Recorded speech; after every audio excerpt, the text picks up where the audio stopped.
안녕하세요. 교대 대회 준비편인데요. 이번에는 토론의 달인 이준엽 선생님을 모셨습니다. 반갑습니다. 반갑습니다.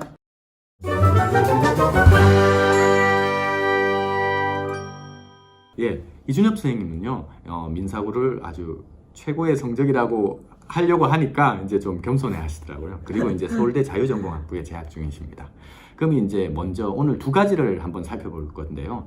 토론을 왜 하는가? 그 다음 두 번째는 토론은 어떻게 준비하는가?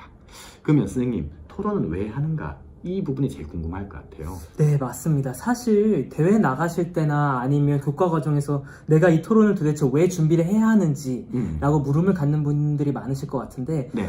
우선 세상을 살다 보면 사실 말이 잘 안 통하는 경우가 너무 많습니다. 내가 하고 싶은 말을 이해하지 못하는 사람도 많고 그리고 때로는 내가 진짜 표현하고 싶은 바를 상대에게 전달하는 것에 어려움을 겪는 분들도 굉장히 많습니다.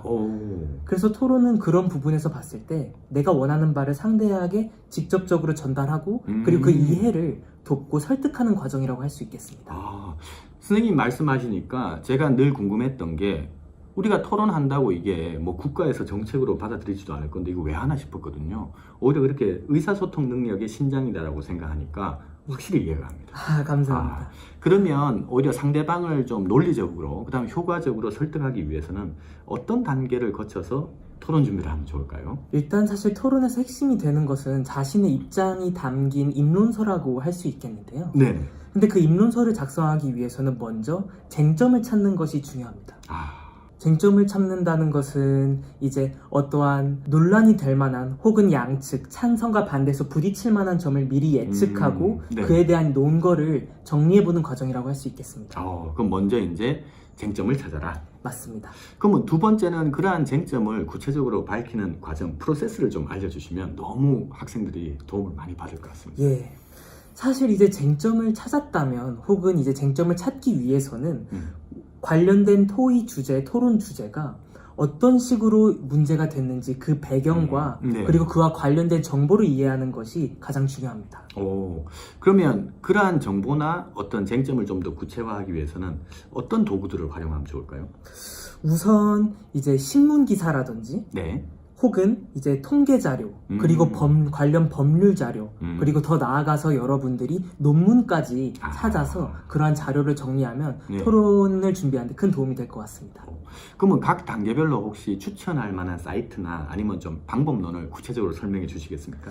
우선 사이트에 대해서 설명드리기 전에 이제 공신력 있는 그런 자료를 찾는 게 우선이겠고요. 네. 그리고 출처를 상대방에게 혹은 심사위원에게 명확히 밝힐 수 있어야 합니다. 그리고 시의적절한 최신의 자료가 중요하다고 하겠고 이러한 이제 자료를 찾을 수 있는 이제 인터넷 사이트는 다음과 같습니다. 이제 첫 번째 신문 기사 같은 경우에는 이제 KINDS kinds.or.kr에 들어가시면 여러분들이 원하는 키워드가 담긴 그런 신문 기사를 바로바로 찾아볼 수 있습니다. 편하네요. 예. 저 그거 구글에서 다 쳤다니까요. 뭐 조선일보, 중앙일보, 뭐 한겨레 이렇게 치고 있었는데 그럴 필요가 없네요. 여러분의 시간을 조금 단축시켜 줄 수 있을 것 같습니다. 그럼 일단 신문 기사는 이제 그 사이트를 이용해서 정리하자. 예. 그다음 두 번째는요?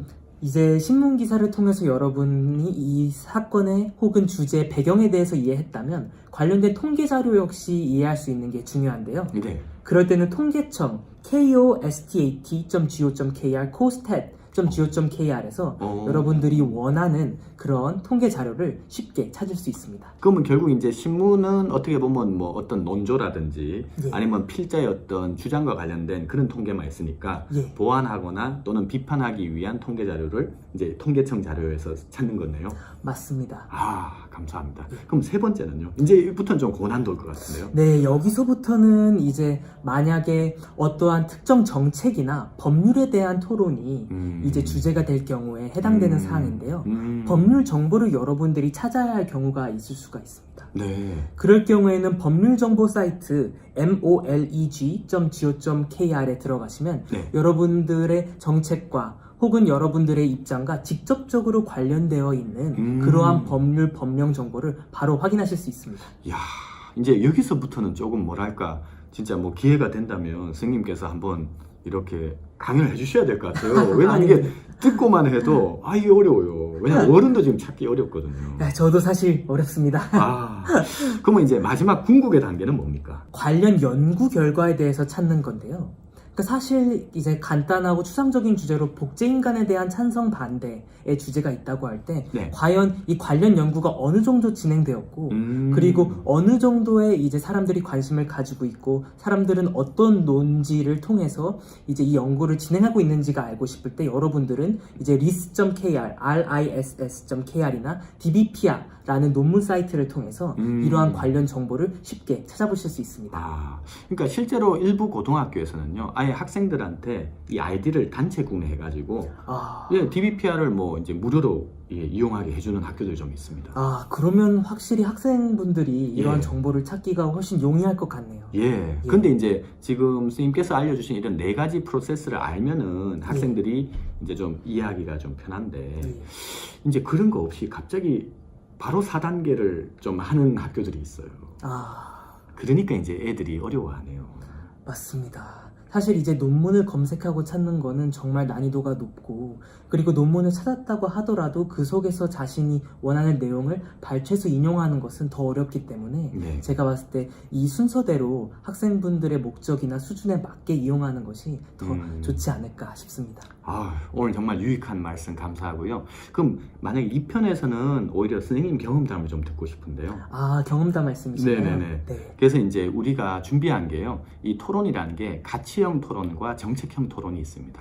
그래서 거기에 대해서 이준엽 선생님의 어떤 경험담과 또 어떤 수상 과정을 보시면 좀 더 실전에 가까운 내용을 알 수 있지 않을까 생각됩니다. 그럼 오늘 첫 번째 영상 찍어주셔서 너무 감사드립니다. 저도 대단히 감사합니다.